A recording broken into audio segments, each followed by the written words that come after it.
पंचम पाठ 2 स्वावलंबी।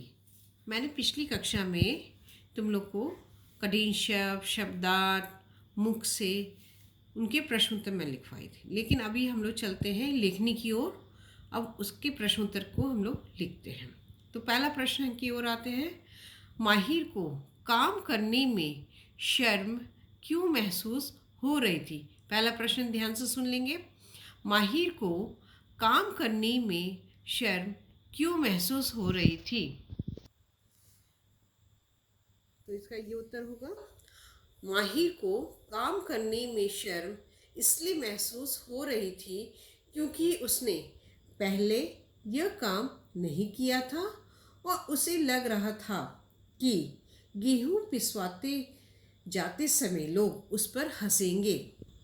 प्रश्न नंबर 2 की ओर आते हैं। माहिर माँ को बार बार कौन सी दलील दे रहा था? इसका ये उत्तर होगा, माहिर माँ को बार बार निम्न दलीलें दे रहा था। जैसे नंबर 1, यह मेरा काम नहीं है। नंबर 2, मैं गेहूं पिसवाने नहीं जाऊंगा। नंबर 3, इससे पहले ये काम मैंने नहीं किया। नंबर 4, ये मुझसे नहीं होगा। प्रश्न नंबर 3 की ओर आते हैं।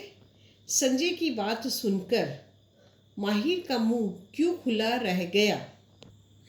इसका ये उत्तर होगा, संजय की बात सुनकर माहिर का मुंह इसलिए खुला रह गया क्योंकि संजय ने कहा कि आज दुकान पर सेवक नहीं आया था, इसलिए वो झाड़ू लगा रहा है और वह अक्सर अपनी दुकान पर झाड़ू लगाता है।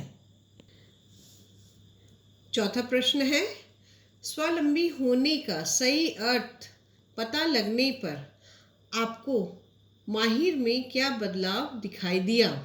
तो ये उत्तर हो जाएगा, स्वावलंबी होने पर सही अर्थ पता चलने पर माहिर गर्दन ऊंची करके चक्की से आटा लेकर घर की ओर जा रहा था।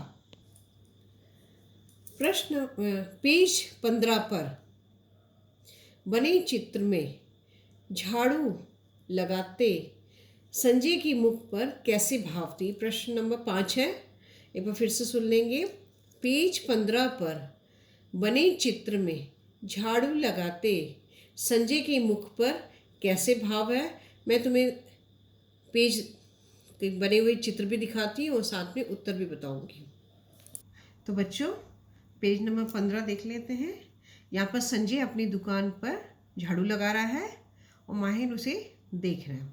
तो यहाँ पर प्रश्न वही पूछा गया, उसका ये उत्तर होगा, पेज 15 पर बने चित्र में झाड़ू लगाते समय संजय के मुख पर प्रसन्नता, गर्व, आत्मनिर्भरता एवं स्वावलंबी होने के भाव झलक रहे हैं।